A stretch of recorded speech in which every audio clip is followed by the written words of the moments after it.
Okay, let's try that again.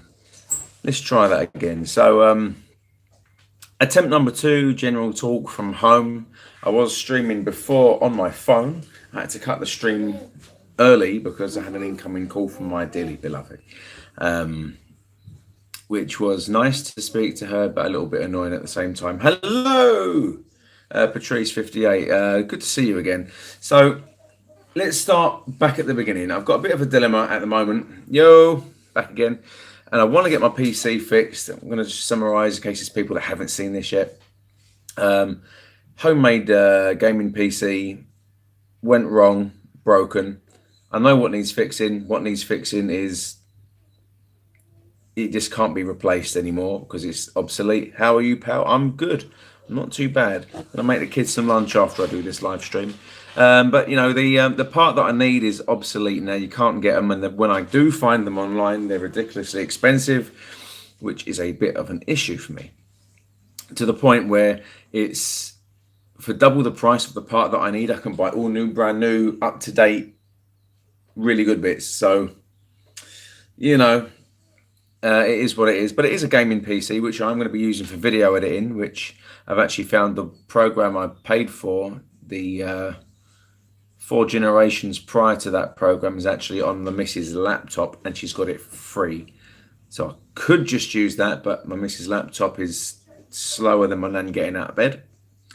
I'm trying to fix that at the moment, which I will do. Other than that, I hope we're all well. I know it is the school holidays at the moment. It is Monday, so for many people it is day 1 of school holiday, and I'm quite fortunate enough to be on holiday myself at the moment. I say holiday loosely, it's more like annual leave. So I've actually got 2 weeks off of work, and I'm going back on the 22nd. So streaming for me is going to be a bit of a on-off scenario. Sometimes I may be able to, like now. But it won't be a regular thing because I normally do this when I'm walking to work. Hello, Akamvia. Hi. 2 weeks holiday from school. Enjoy. So I just want to stress again, because I'm still getting people messaging me on Facebook and on some videos on here. Where's Double Decker Anton? He is alive and well. He is working. He is just taking a break at the moment. He wants to see his mental state, you know, because he wants to focus on him for now, and he's going to get back into YouTube when he's comfortable, when he's ready, when he's got less stress at work. So he is there. He is working on things. Just give him time. Double Decker Anton's cool. He's good. He's just, you know, relaxing a bit because he does a lot of content. He has made a lot of content, and he's done extremely well. I mean, I wish I had that many subscribers that he's got. In order for me to get there, you know, like and share. So there's that. I've also added in the description on this video something which I feel like I need to do, but it's something that I'm a little bit ashamed of. Because a lot of YouTubers actually, they have a Patreon account, and I'm not going to do that. I don't want to do Patreon. It's just something else to sign up to.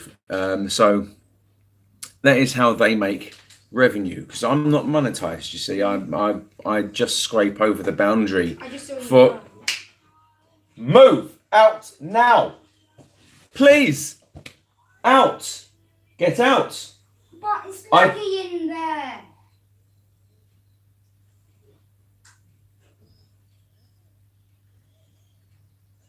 Don't worry, the screen hasn't frozen. You know, I'm trying to discipline my son, and if he gives me any lip, I'll take the switch off of him, and then the whole world will hear my son whinge about Fortnite.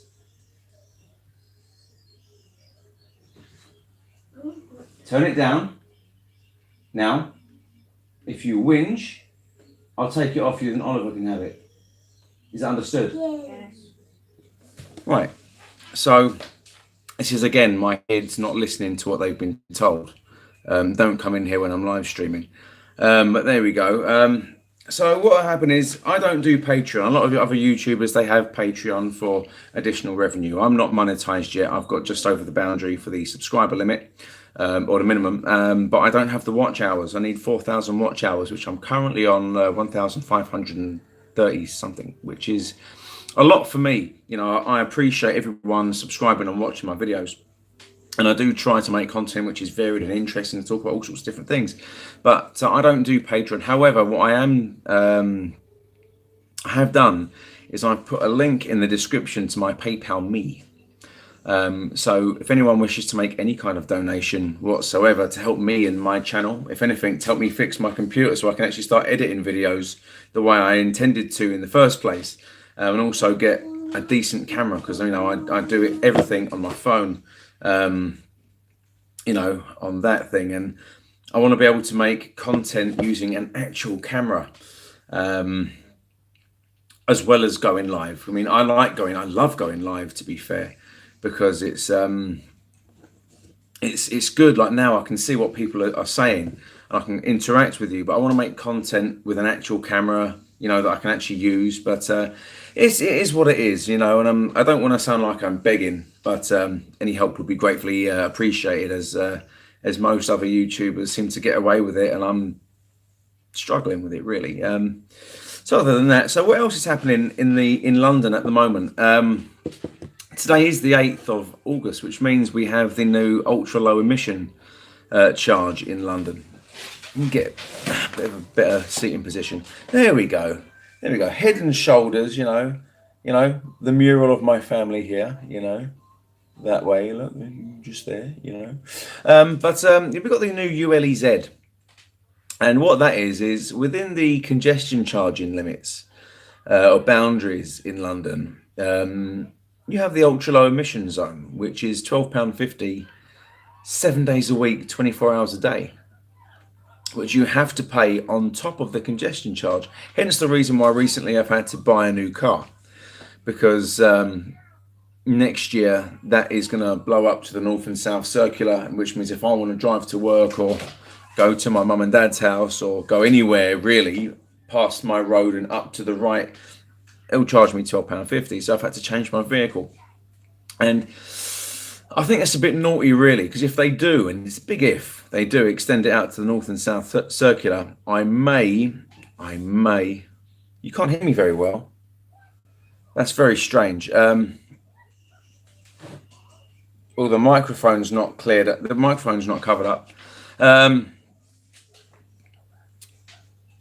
You know, so I may take out a legal case against the Mayor of London for, you know, me having to buy a new vehicle. And I think a lot of other Londoners, especially if they live within that boundary, will have had to have changed their vehicle. And it's been forced upon us, really. We've had no choice. So I may take out a case against the Mayor of London and tag him for the cost of my car. But we'll see. How does it affect buses? A good majority of buses are ultra low emission zone compliant. And we know this as bus drivers because inside the bus, above our head, is a green sticker that says ULEZ compliant.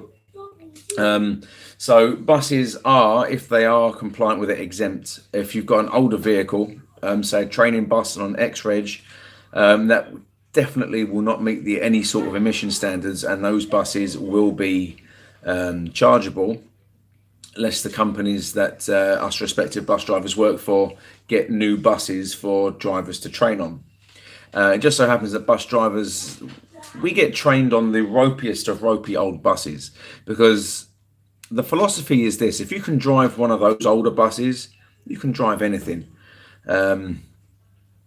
You know, not all London buses like the old 199. Yeah, so not all buses are exempt, but not all buses are going to be charged either. So a lot of buses are actually electric and or hybrid, so they do fall into that. You know, I can hear your son's music as well. As that's strange.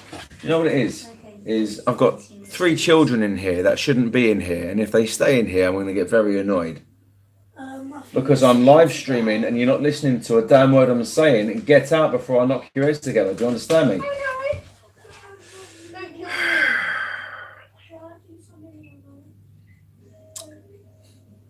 There we go. Yeah, so the ultra low emission zone is in What does the green sticker on the side of? What does the green sticker on the side of London buses mean? The green sticker. I wish I knew. If you show me a picture of it, I'd be able to tell you. The green sticker on the side of buses. There is a leaf on a lot of lot of London buses, which means that when hybrid buses came in, we had to let everyone know, especially tourists, that come to London, how much London is trying to improve the environment, because obviously buses kick off. Buses kick off a lot of particulates. That's what diesel gives off. Diesel gives off particulates, and it's actual physical, not so much a gas like petrol gives off, but it's tiny microscopic physical bits of pollution, which actually affect the lungs in a very bad way. I mean, even if you've got a really, really, really clean diesel engine, they still put out particulates. Like my last car was a very, very, very clean diesel engine. However, it gave off particulates. So now, although you will have hybrid buses which have a diesel engine in them, the engine is more of a generator to keep the batteries charged, and they usually have, if it's a pure electric bus with a generator, it's going to be like a 3-litre diesel, very low emissions, and it only runs up to 1,700 revs as a maximum. Not all buses in London have the leaf, I've seen. Yeah, that all depends on the company or what TfL ask, basically. So you'll find that there may be some really older buses, and I say really older buses, but say 2011 buses, which were the first hybrids to come out in London. They still have the original green stick. It's just advertising, basically, to show how green TfL is trying to be. A lot of it will say hybrid or driven by hybrid technology or cleaner, greener buses for London. It's all down to what TfL wanted at the time. And if they want those stickers there, then obviously the full body bus wrap advertising can't be used. So it's just, that's all it comes down to at the end of the day, just letting people know that buses are becoming more economically, environmentally friendly. Sad it's coming for you. What's coming for me? What's coming for me? Sad Satan. I tell you what, I probably am going to end up in hell. I've heard that the devil's got a space next to me, space for me right next to the fire. So at least it'll be warm.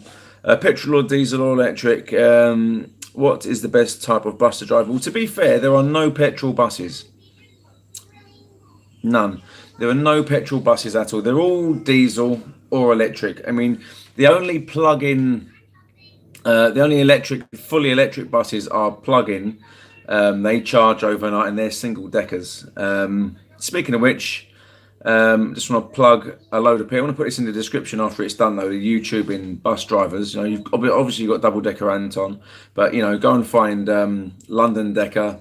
I believe it's Singledeckermichael. I believe that Yorkshire bus driver and the flat cap bus driver. There's Andy on the buses. Go check out all of them. They're fantastic. Just want to get that in there as well. But no, most buses are hybrid, electric, diesel, or electric or diesel. Do you see Anton often? Plus, I feel sorry for you, pal, having a house full of. Yeah, no, it's okay. No, basically, I've got 2 kids, and I'm actually looking after my friend's son. They just don't listen. And it will get to a point where I will snap, because there's only so much I'll say something. I'll say something and I'll say something. I'll give them a certain amount of chances, then I'll start laying down the law. Then they know who's boss. But I'm giving them a little bit of leeway at the moment, purely because I'm on here. I saw the 176 a route master the other day. Yes, that's what's happening. So what's happened is there is a few routes that my company have had, which we lost the tender on, which had LTs or route masters, and the overflow of buses, because these garages may not have wanted them, or TfL said, we'll get you new buses. Those buses have got to go somewhere, so they stayed within Go Ahead, which is the company I work for. And I'm happy to say that now on camera, because I've been given the blessing of my manager to say it. So I do work for Go Ahead. And what's happened is the overflow of buses on the LTs have had to go onto different routes. So there are quite a few LTs on the 176 at the moment. which is a bit of a mixed response with that. Obviously, passengers love it because they think it's free when it's not. Bus drivers are loving it and hating it the way I did at first, because you love it because it's a case of one button to push, 3 doors open. You know, when people get on, you close the doors and go. There's 4 opportunities to pay your fare. But the reason why we didn't like it at first, or I didn't like it at first, same as the 176 drivers don't like it now, but they'll grow on them, is because the time, work, and effort you've put into over the years to collect revenue to make sure people pay their bus fare. Now these buses are on there. You see the same people that have argued with you for years, like, I'm not paying my bus fare. Okay, well, I'm not driving the bus. Now they'll get on the bus in the back door and go, oh. So yeah, so that's a little bit of a kick in the teeth, but you get used to it. It's like if revenue get on the bus and they get caught, it's not the driver's fault anymore. So that's nice, knowing that we've got backup from TfL. Do I like Scania buses? Do you know the funny thing is I've never driven a Scania bus. Never. They were on the 148s, I believe, but I've never driven one. I know you work for them already. Yeah, I know JBM. But basically what it is a lot of YouTubers that are bus drivers, or anyone that mentions the company they work for, can actually be done for breaking rules for social media and mentioning the company you work for in case that company gets bought in disrepute. Now, I'm not going to say anything bad about my company because they've been extremely good to me. I mean, they employ me, for God's sake. They pay my bills within reason. Pay rise much. But no, it's I've been given the blessing of my manager to carry on what I'm doing. Obviously, I'm not going to do anything stupid or say anything stupid because, you know, it is what it is. Would you drive the X26 if you could? Probably not, because I don't like express buses. The express I used to drive was the Express 68, which we still have. And with that route, there's certain rules and boundaries, and you have to be on time to a certain point, then not drive while serving bus stops at any point to let people off, regardless of whether they ring the bell or not. And when you get to the other end, which can be early because it's an express bus, that's fine. But then again, you get some people go, oh, I'm too early. Go and get a coffee then. But, you know, no, I wouldn't drive an X26. Purely because I don't like route learning. I'm very set in my ways. I like the route that I drive. I'm comfortable with it. It's my bread and butter. I do know other routes. However, they went to different companies, and now I'm route bound. So I have to route learn other routes if I want to do overtime on a different bus, basically. I got the X26 and the Wi-Fi. Yeah, that's what's happening at the moment. Over the last few years, TfL have been trialing putting Wi-Fi in some buses. Now, we should have had this in my garage on the Route 12, funnily enough, before the LTs came in. There was actually one bus that had it as a tester. And they also trialed a screen at the back of the bus, which showed you where you were, you know, in relation, not the MDT thing at the top. It was an actual screen, where you are on the map and how long it would take to get to the next stop and blah, blah, blah. That was good. But, you know, it's just trial and error. TfL doesn't like it all the time. It had plug sockets. Well, that triaxle that I had to use the other day on Friday.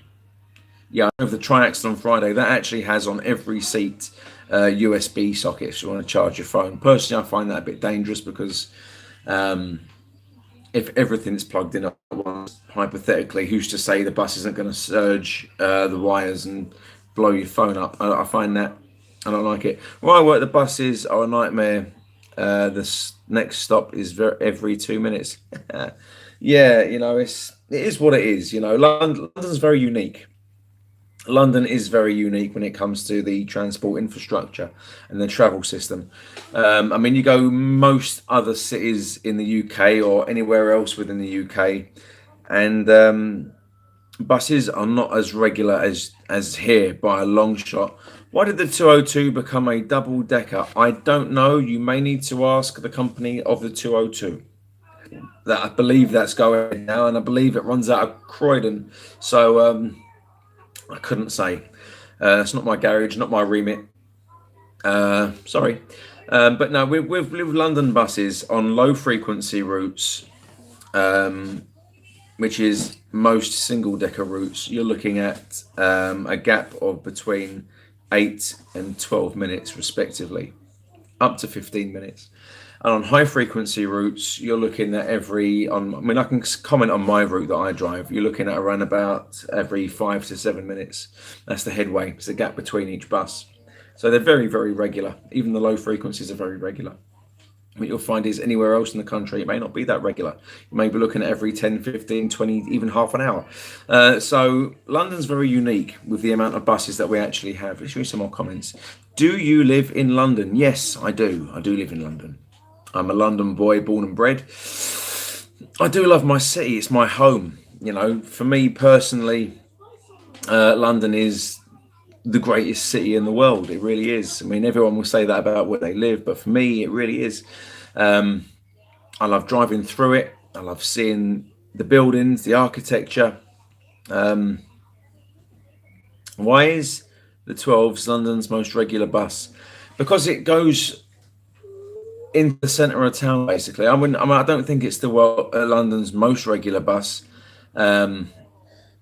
but they are quite frequent because obviously the areas that we drive through are quite obviously popular places for people to go.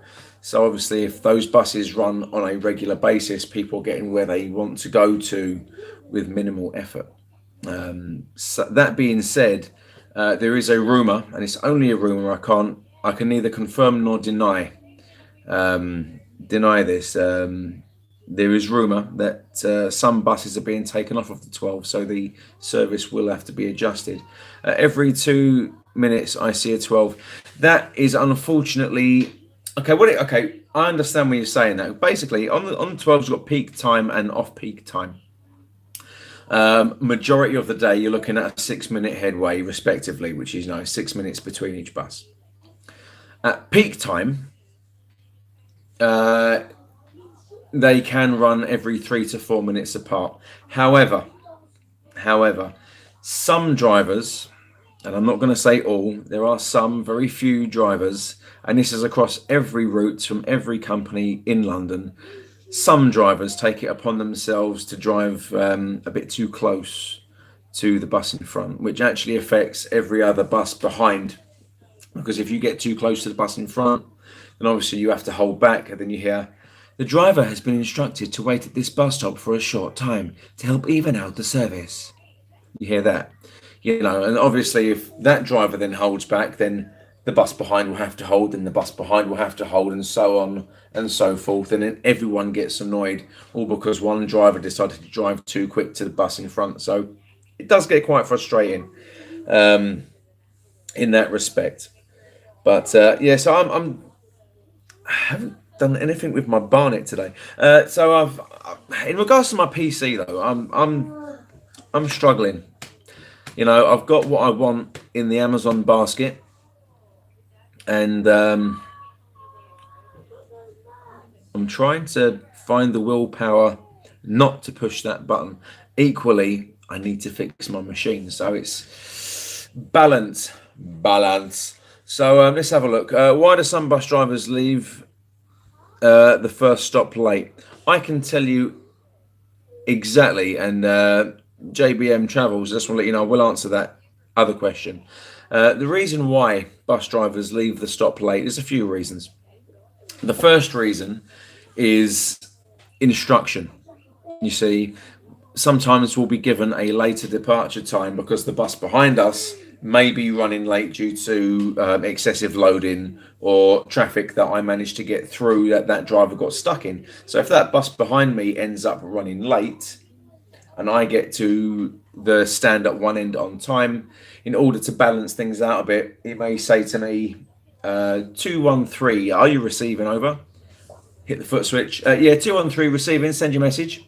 Yeah, 213, could you depart the first bus stop 3 minutes late? This is to try and balance out the service. And I'll reply, yeah, 213 received, loud and clear, understood, no problem, blah, blah, blah. So I'll then depart that first stop late under instruction, at which point the bus in front of me is then 3 minutes further ahead than what he needs to be, and then that driver in front should, in theoretically, get asked to hold for a minute and a half to 2 minutes.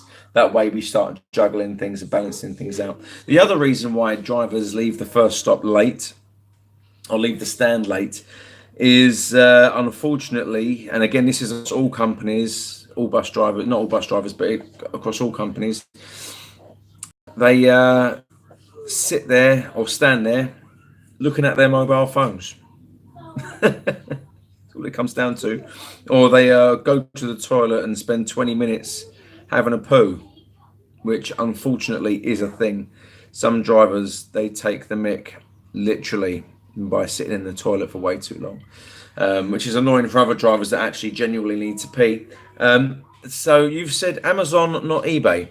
Now, I've got an incoming call, and I'll answer that shortly. Sound bites. Hello, Chris. Hope you're well. Yeah, I'm well. Amazon. I'm going to get it on Amazon, not eBay, purely because it's going to get delivered tomorrow, and I know for a fact it's going to be brand spanking new. I don't trust getting things like that off eBay anymore.